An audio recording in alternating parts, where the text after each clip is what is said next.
عندي اضطرابات من اللغه اللي جايه من الدماغ، عندي 20% من اعضاء النطق، عندي 10% من الصوت.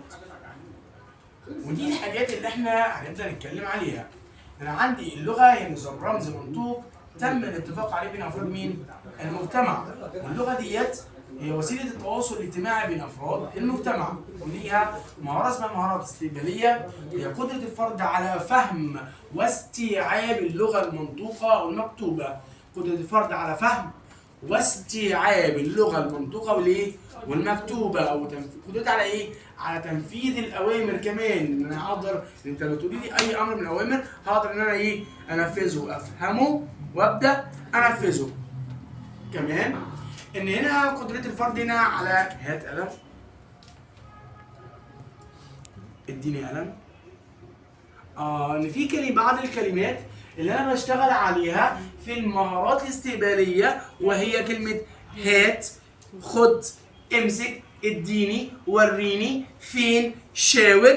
كل ديت بتدل على الفهم، ان الطفل ده فاهم. شاور على القلم، شاور على الشنطه، فين الشنطه، اديني الشنطه، ناولني الشنطه. مهم جدا وانت بتشتغل على الطفل ما تبداش تشتغل على حاجه واحده.